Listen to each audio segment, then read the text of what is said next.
Doy la gran bienvenida a nuestra queridísima Diana Burel, que nos acompaña y que nos va a dar este taller maravilloso sobre llamas y llamas desde la isla de San Barthélemy. Para las personas que no conocen a Diana, que es la primera vez que ven a Diana, profesora de yoga, entre otras cosas, obviamente, la de San Barthélemy. Diana tiene más de 20 años de experiencia en yoga y en las artes curativas. Es educadora de yoga independiente, terapeuta transpersonal y consultora de bienestar experimentada, trilingüe en francés, inglés y español. Ha trabajado en Europa, América del Norte, del Sur, Asia y el Caribe. Además de su práctica privada, Diana ha ayudado a empresas a desarrollar el componente del spa mental de los catálogos de spa más tradicionales y ha brindado este servicio a pequeños estudios de yoga, gimnasio, hoteles de lujo y spas de salud. Además, su trabajo como escritora la ha ayudado a crear un lenguaje de divulgación para hablar sobre la transformación en un mercado del bienestar de manera que no comprometa la experiencia de transformación real.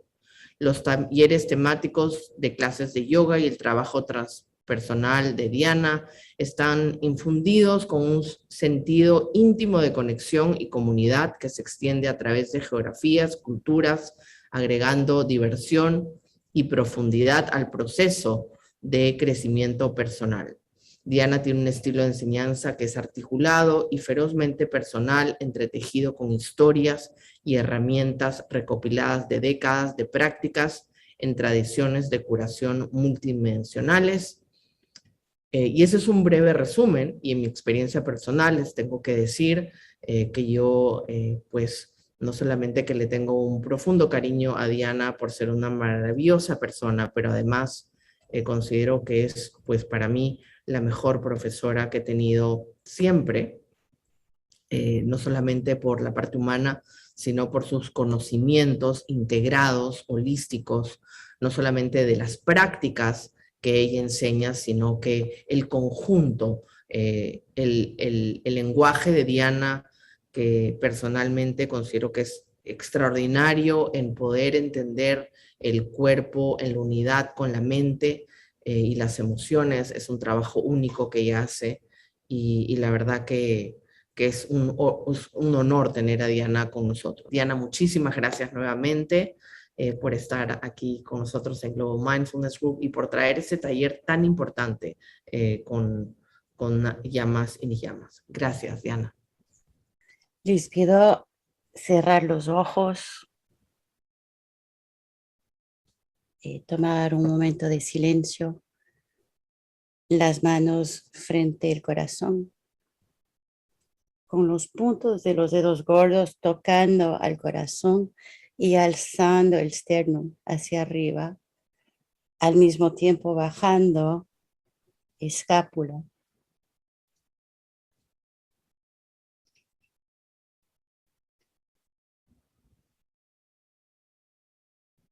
Antes de comenzar un viaje en la tradición de yoga, hay un canto, un ícaros, una bendición. Esto es el Trayambakam. Lo, lo canto 3 veces para, para dar bendición a este viaje que vamos a hacer juntos. Om Trayambakaya Jamahe Sugandhim Pushtivardhanam Urvarukamiva Bandhamam Mrityurmukshyamamritat Om Trayambakaya Jamahe Sugandhim Pushtivardhanam Urvarukamiva Bandhanam Mrityurmukshyamamritat Om Trayambakaya Jamahe Sugandhim Pushtivardhanam Urvarukamiva Bandhanam Mrityurmukshyamamritat. Om.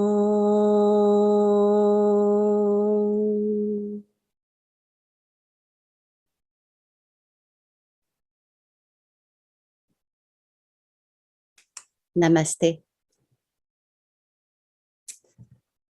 Hola y bienvenido, bienvenida a todos. Orly, un sol, bella como el sol. Estoy muy contenta de verles todos y les agradezco mucho por esta oportunidad de hablar con ustedes de las llamas y niyamas. Y veo que este taller tiene mucho que ver con el taller de la doctora Emperatriz Torres mañana, porque estamos hablando de disciplinas. Eh, Me gustaría en una primera parte dar un poco de información para colocar, ubicar dónde cabe esta información en la práctica o en la tradición de yoga. Pero me gustaría también en este taller abrir las puertas para que podamos dialogar y ver cómo meter estas enseñanzas o estas prácticas en el cotidiano y con lo que estamos viendo en nuestra vida. En la increíble historia de yoga, es un código moral de conducta que sirve como base de un camino de 8 ramas hacia la autorrealización y la iluminación, la libertad espiritual. Esto fue codificado por Patanjali, el sabio que fue acreditado en disputa por escribir los Yoga Sutras, uh, llamado hoy día los Yoga Sutras de Patanjali, que sintetizaban la filosofía y la práctica de yoga de tradiciones orales mucho más antiguos. En él, Patanjali describe los 8 elementos de Ashtanga, es decir, 8 miembros u 8 ramas, y a no confundir con la lineaje de Ashtanga Yoga, que es una manera de practicar, pero de una manera más global. Es un sistema progresivo que comienza con el código moral de conducta y adoptar durante esa iniciación y culmina en Samadhi, este estado de autorrealización que fue capaz de ver más allá de la forma y discernir la conciencia testigo del ser puro. Estos 8 ramas, como se presentan, podríamos pensar que son progresivos y secuenciales. Llego a un primer punto, check, llego al segundo, check, y el tercero. Y si hay escuelas que todavía lo enseñan así de manera de teoría, la verdad es que en la vida todo está pasando de una manera simultánea. Entonces, durante casi, para colocar Patanjali, y estoy segura que en este año y medio que ha pasado con el comienzo de Global Mindfulness, ya han hablado muchas veces de Patanjali, de Yoga Sutras, pero Patanjali fue el hombre a quien atribuimos esta obra seminal, como la Biblia en la tradición judeo-cristiano, o el Corán en la tradición islam. Y tenemos que pensar que este libro, disputado porque dicen que no hubiera podido ser escrito por un solo hombre, y que en hecho es un síntesis, no es una obra, y que lo que fue sintetizado fue toda esta sabiduría o inteligencia o energía universal. Entonces, por razones prácticas, vamos a decir hoy día, que fue Patanjali. Y esto fue escrito eh, él vivió antes de Jesucristo. Y esto fue escrito 4 a 5 siglos antes de la aparición de esta otra obra y de esta otra persona o personaje en otra tradición cristiana. Pero lo interesante es que en los Yoga Sutras vamos a entender ramas de budismo, vamos a entender ramas de otras tradiciones que se van incluyendo en todo lo que es el yoga. Pero otra cosa muy interesante, y eso es que va abrazando el concepto de Advaita, y Advaita es la non-dualidad. Eh, en, el, en el cristianismo, por ejemplo, ustedes pueden ver esta cajita. Si lo abro, ven a la familia santa, ¿no?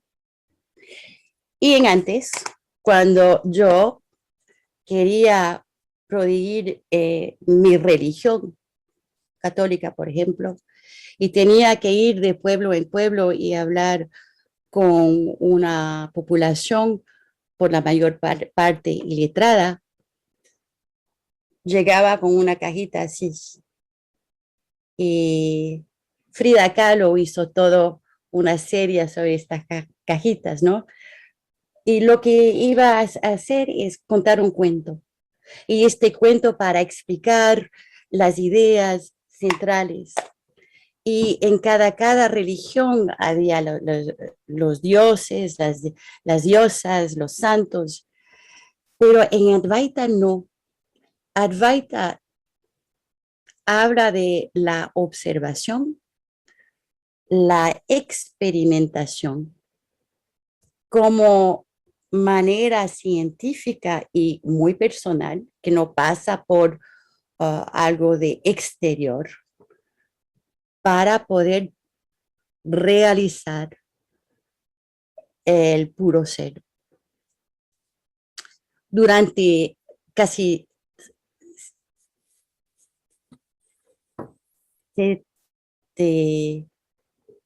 700, 700, así se dice, años del siglo XII a XIX, los yogas sutras fueron casi olvidados y cayeron en una relativa oscuridad y regresaron gracias a los esfuerzos de Swami Vivekananda y la sociedad teosófica. Hoy en día, los Yoga Sutras de Patanjali se consideran un clásico y continúan guiando la práctica de los estudiantes y practicantes de yoga en todo el mundo.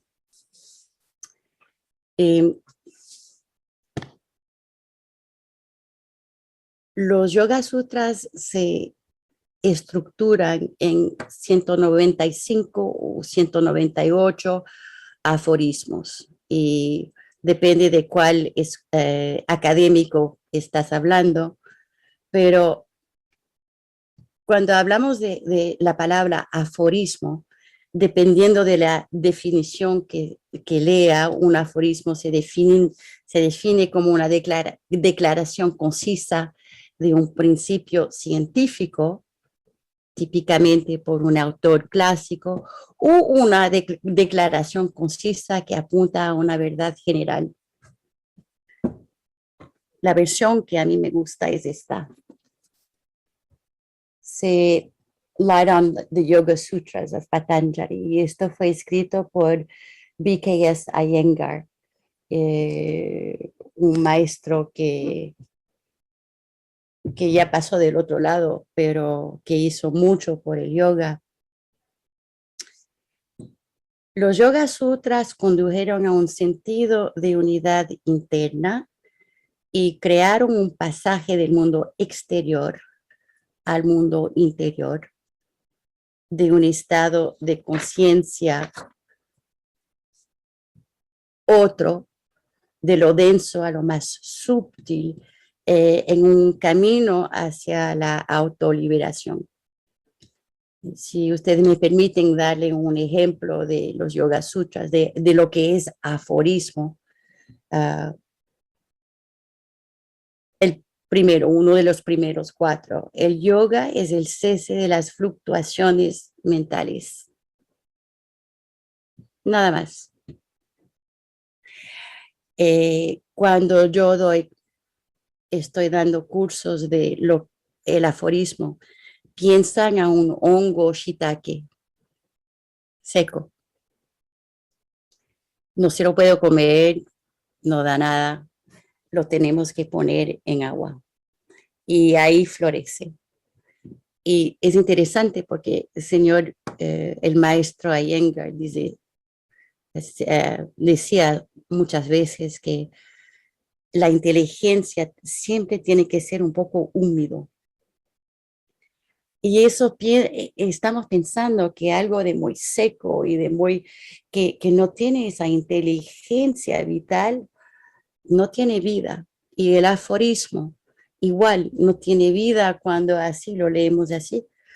Pero imagínense que como la Biblia, igual hemos pasado tantas escrituras para explicar lo que quiere decir esta sola frase. Es en los Yoga Sutras donde Patanjali explica qué es el yoga y cómo practicarlo. Donc la filosofía y la práctica. Y en los cursos de marketing que uno puede entender en yoga, YouTube, whatever, los genios de marketing dicen, el cómo no importa, es el por qué. Why.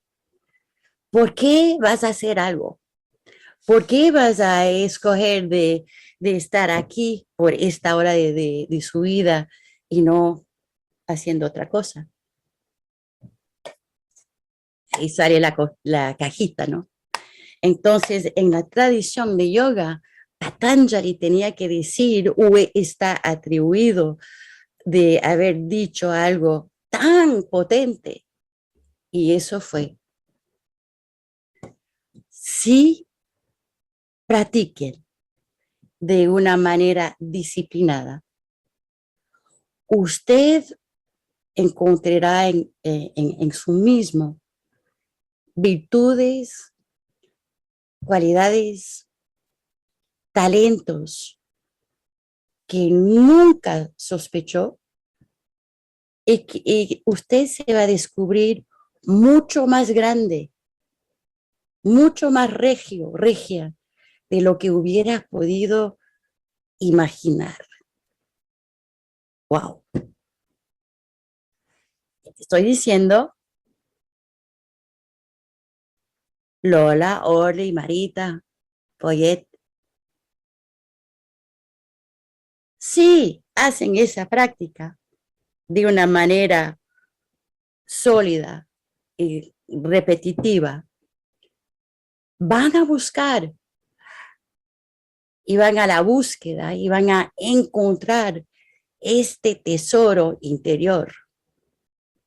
Entonces podemos oír en las palabras de Patanjali una cierta promesa muy mística. ¿Cuáles son estas cualidades? ¿Cuáles son estos talentos tan importantes? No lo podemos saber si no practicamos. Y eso fue su cajita a él. Eso fue su promesa. Eso fue el porqué. Y las Yoga Sutras son el cómo, dan una profundidad a ese porqué y dan una carta, como cuando saliendo en viaje podemos estudiar. Y esto fue en 8 ramas. Y lo que vamos a estudiar nosotros, examinando la hoja de ruta que trazó y las 2 primeras paradas del viaje. Partimos del código moral de conducta, es decir, nuestra conducta hacia nuestro próximo y nuestra mujer en una sociedad armoniosa. En la tradición senegalesa hay otra palabra, teranga. Teranga, merci. Teranga explica cómo trato al otro, al no yo. Si esto es yo, ¿cómo trato a el no yo? Lo que no es o lo que es el otro. Y en estas primeras 2 pasos, las 2 paradas de llamas, estas definiciones nos vamos encontrando en casi toda tradición. La conducta. ¿Qué vamos a aprender en casa? ¿Qué vamos a aprender cuando salimos? Decir gracias, mijito, mijita, por favor. Eh, es lo básico. Y cuando desarrollamos el tapete de yoga, si estamos desarrollando sin esa fundación, sin esa base, no tenemos dónde pararnos. Entonces estamos en este reposo de nuestra asana, en este código moral. La primera que vamos viendo hoy día en estos 5 llamas, y llama quiere decir autocontrición, un control de yo misma cuando salgo y estoy con ustedes. ¿Cómo me manejo? ¿Cómo me conducto? Y la primera de los 5 es ahimsa. El sánscrito es un idioma tan precioso. Dicen que al principio, cuando el mundo comenzó a verbalizar, porque antes estuvimos en el no verbal o solamente en los sonidos, uno de estos primeros idiomas fue el hitit, y el hitit es como el padre de sánscrito. Entonces hay una pureza en la energía de sánscrito que conduce una cierta energía. Cuando tomamos una palabra en sánscrito, himsa quiere decir violencia. Cuando añadimos el a enfrente como un antónimo, ahimsa quiere decir la ausencia de violencia o la no violencia.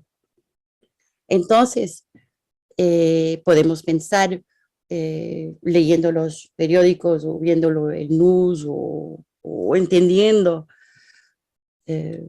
una idea un poco común, global, de lo que es violencia. Te tiro, eso es violente. Te pego, esto es violente. Te hablo mal, eso es violento. Pero acuérdense que en los Yoga Sutras y en este primer paso de la ruta, estamos yendo del denso, de lo que podemos ver, de lo que está ahí afrontado y muy fácil a ver, a lo más sutil. Y en estas regiones más sutiles, ¿cómo ver, cómo averiguar si mi conducta está basada en ahimsa. Por ejemplo,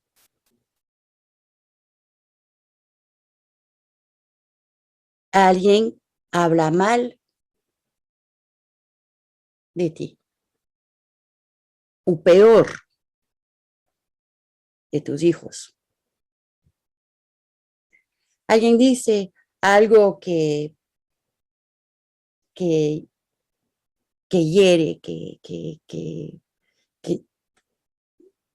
algo de méchant, algo de duro. No duro, ¿verdad? Pero duro, duro, duro, duro. mm, ¿Cuál es nuestra actitud? ¿Y qué me, qué me, qué me coge para que no salga pegando?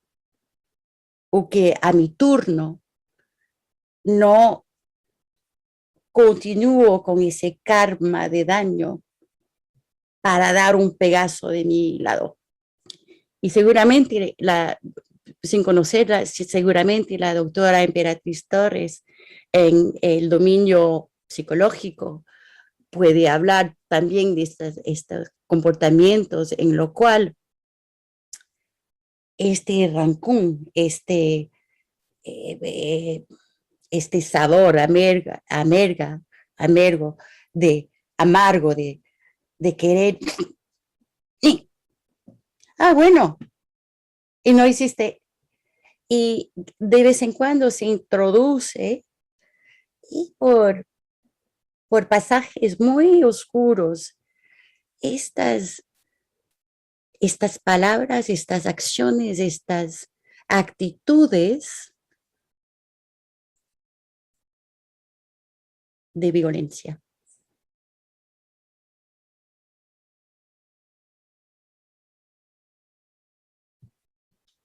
Y esta fundación está diciendo, wow, cuidado, cuidado, por ahí hay una piedra, por ahí hay un hueco, por ahí hay 5 encarnaciones más teniendo que aprender. Entonces, ahimsa es no solamente la no violencia, pero quizás es la paz.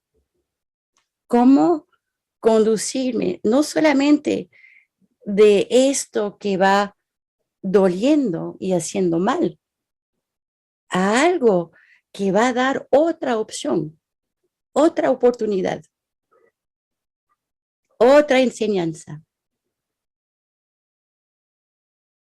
Y sabemos que hoy en día lo tenemos que hacer no solamente para nosotros, pero para los que vienen, los niños, los nietos, las generaciones. Me gustaría, como estamos en esta primera parada, Ahimsa, la primera parada de la primera parada, llamas,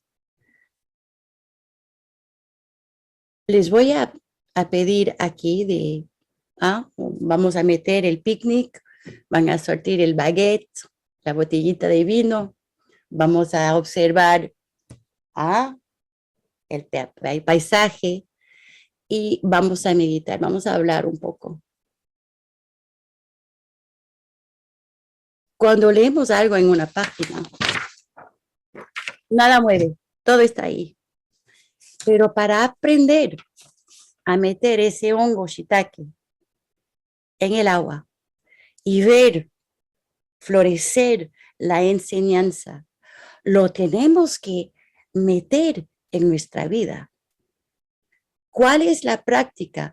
No en teoría, no algo que se puede leer, pero cuando uno no sabe, cuando uno está afrontado a una situación y uno no sabe.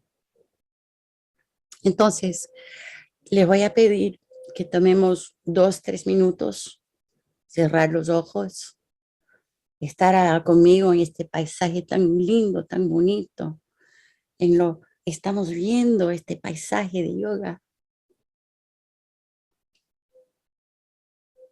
Y les voy a pedir de sentir ese concepto de yo y el no yo, el otro.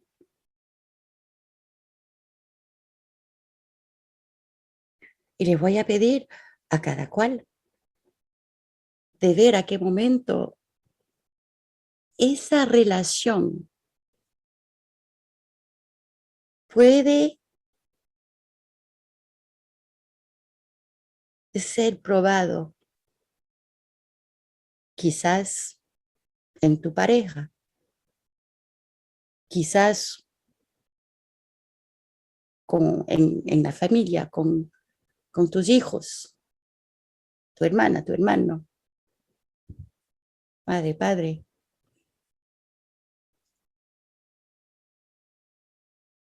Quizás es en el dominio del trabajo o quizás, y lo quiero decir también, mismo si no estamos en los niyamas todavía, ¿cuál es esta violencia que podemos vivir y aplicar hacia nosotros mismos? ¿A qué momento mis palabras interiores me cambian? Mi tratamiento de yo mismo me cambian y me hacen actuar de otra manera hacia el otro, de una manera quizás injusto, sin tolerancia.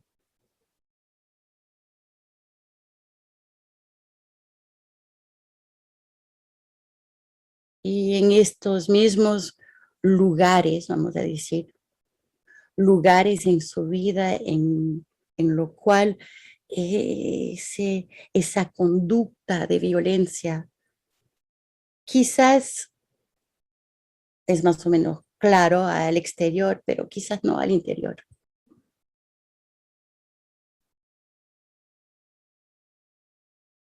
Y le voy a pedir ahora, en ese contexto, en esos contextos que han podido identificar, ¿qué es el camino de la paz?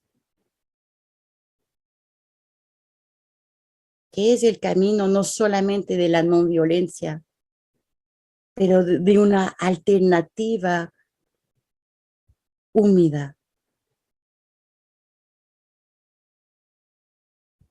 vital,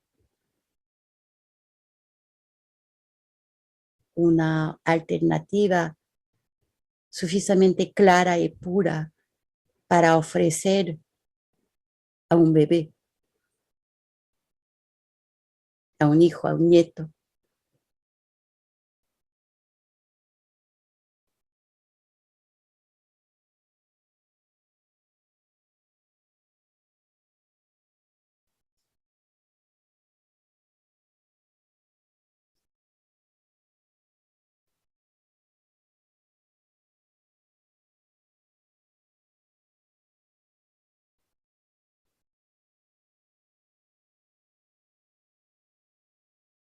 No sé si lo han sentido, pero quizás al, al pensar, a meditar en la no violencia, quizás hay algo que no voy a hacer, quizás hay una acción que voy a retener, pero a meditar en la paz, sé lo que tengo que hacer. Tengo una idea clara del camino, del paso, de dónde poner mi pie, de qué palabra utilizar o no,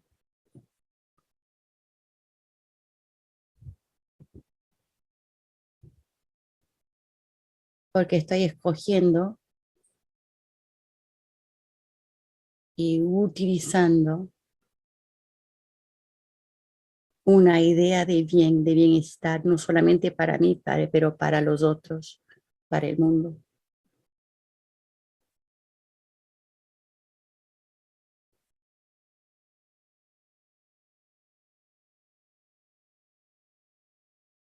Ustedes han seguramente entendido hablar de esta frase type A. ¿Ah? Sí, al 100%, 200%, type A.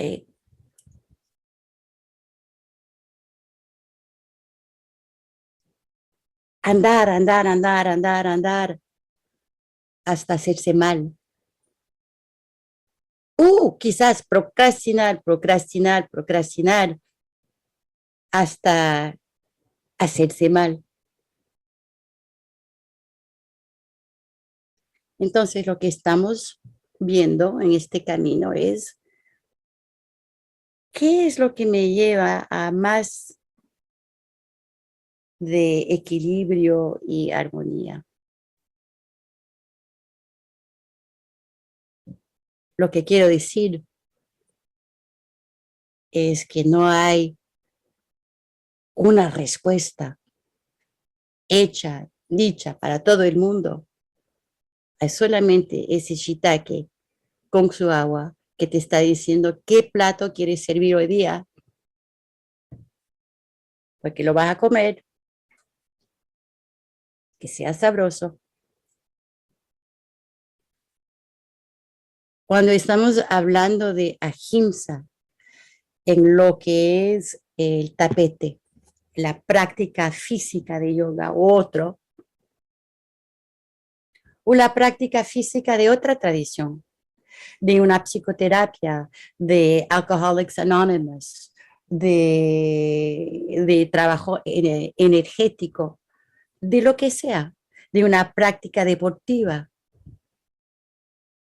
Puedo parar esa voz violenta que está pegada al trauma de otro momento inconsciente y traerlo a la conciencia, jalarlo a la conciencia para decir, hoy día escojo la paz.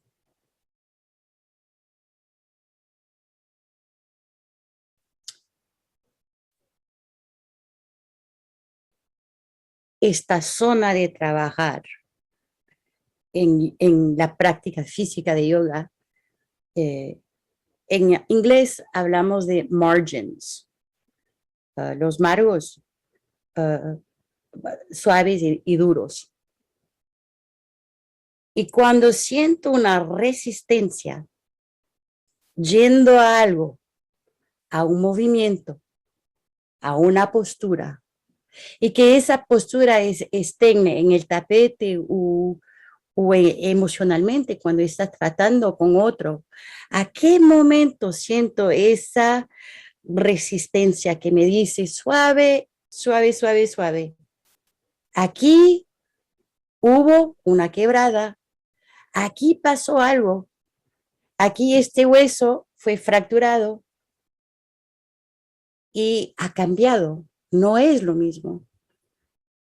Pero en esa quebrada hay otra oportunidad. Quizás más delicadez, más atención.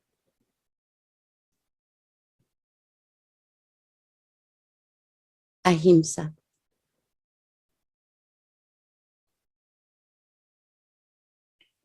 Este verano animé, como lo hago cada año, lo que se llama the St. Bart Summer Camp Yoga Challenge. Y este año lo hice en un hotel de lujo increíble que se llama el Cheval Blanc. Y es uno de los hoteles lo más bonito. Y uno de mis invitados fue un osteópata, alguien que trabaja con los huesos y la fascia, que nos iba hablando de lo que es fractura. ¿Cómo pasamos de la fractura de nuestras sociedades, de nuestro ser, a la reintegración. Eso. Y Román llega con esto, un hueso, y me dice, ay Diana, cuando era estudiante de medicina, nosotros todavía teníamos la posibilidad de comprar huesos, de comprar esqueletos. Entonces, cuando vas en donde el médico, puedes ver de vez en cuando un esqueleto hecho. Ahora está totalmente prohibido, pero este hombre llega con un hueso. Y estamos hablando de lo que es una quebrada. Cuando la fascia, cuando hay una interrupción que va fracturando, en este caso quizás ahimsa, esta tela de la sociedad que se está fracturando, ¿cómo podemos hacer? ¿Cuáles son las opciones después? Y alguien sube la mano, alza la mano. ¿De dónde viene ese hueso? Usted sabe. Y dijo, no estoy segura, pero qué excelente pregunta. Creo que viene de China, de un prisionero de China. Y me dije, pero qué cosa pensar que un hueso de un prisionero chino se termina aquí en San Bart, en su mano, en este hotel de lujo. Y por todo ese mes, tratamos con mucho cariño ese hueso de China. Hablando de este código de conducta, cuando sabemos que el otro ha tenido una fractura, y lo podemos sentir porque hay ese, estamos yendo y de repente no podemos avanzar porque hay ese soft margin. En ese momento tomamos un pequeño espacio para decir, aquí tengo que avanzar con delicadez, de manera sutil, para no hacer más daño. Y de ahí, en ese punto mismo, en esta sociedad fracturada, puedo traer estas semillas, no solamente de la ausencia de ahimsa, pero de una alternativa importante.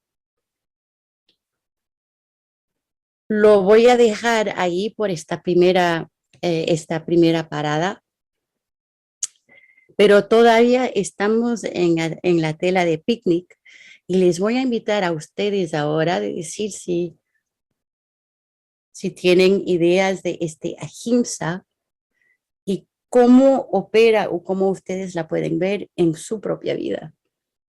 Entonces, abro el piso para el baile. Bueno, yo empiezo. Pues una de las cosas que creo que yo he aprendido en Ahimsa, que creo que es una de las cosas que más me revelaron, es que normalmente cuando yo pensaba en Ahimsa, pensaba en la violencia hacia los demás. Y nunca había reflexionado sobre la violencia hacia uno mismo, uno con uno. Y creo que eso a mí me ha enseñado mucho, ¿no? ¿Qué quiere decir esa violencia que uno puede reconocerla más fácilmente cuando se expresa hacia tu entorno, hacia las personas que están, pero esa violencia que muchas veces uno crea hacia sí mismo, ¿no? En cómo te hablas, cómo te tratas, cómo te diriges. Y bueno, solo para abrir el baile. Sí, importante porque justamente esa violencia hacia uno puede terminar en esa pistola que sale en un mall. ¿Ah? o que sale en el cyberbullying, o que puede salir de múltiples formas, y que están dañando la fábrica también de nuestra tela en nuestras comunidades, en nuestras familias, en lo todo, ¿no? Bueno, esa ha sido la primera sesión del taller que dirige Diana Burel sobre llamas y llamas, pues que son estos conductas, moralidad, conceptos tan importantes que nos pueden ayudar no solamente a encontrarnos bien viviendo una vida como todos queremos vivirla, sino que también en la relación con nosotros mismos y con los demás. Y Ahimsa, que es la primera parada, como dice Diana, pues es una parada sumamente importante porque muchas veces no nos damos cuenta, eh, porque vemos la violencia normalmente o conocemos o nos referimos a la violencia normalmente hacia una violencia física y no encontramos y no reflexionamos en todos los tipos de violencia que tenemos, y esto se refiere a la no violencia desde el acto más pequeño en matar a una hormiga, como el acto o hablarte mal a ti mismo cuando te despiertas en la mañana y te juzgas, que también es violencia hacia ti mismo, hacia tu ser, como el acto de repente más reconocido que puede ser un acto de violencia físico hacia otra persona, o en fin. Y en esta gama eh, tan amplia sobre Ahimsa, sobre el concepto de no violencia, eh, pues yo creo que es importante revisar todo, revisar y empezando reconociendo que los actos de violencia, que a veces no los percibimos como violencia, pero que están presentes en nuestro día a día, en cada momento, y que empiezan de alguna manera con nosotros, ¿no? Ni bien abrimos los ojos. ¿No? Es que podemos ahí de repente ir reconociendo eh, estas pequeñas muestras de violencia hacia uno, hacia su entorno, um, y cómo podemos irlas identificándolas para irlas suavizando, ¿no? Porque finalmente es en este camino, en este viaje que vamos a hacer con Diana de Llamas en Llamas, creo que lo importante y reconociendo a Ahimsa es ir observando, ir con cariño y con delicadeza hacia nosotros mismos y hacia los demás, eh, gestionándonos, evolucionando, desarrollando otro tipo de sensibilidad, pero siempre con dulzura, con cariño hacia lo que se nos presenta, ¿no? Sería una tontería si uno reconoce un acto de violencia en sí mismo, decir, ay, pero ¿cómo puedo pensar eso? Eso ya es violencia, ¿no?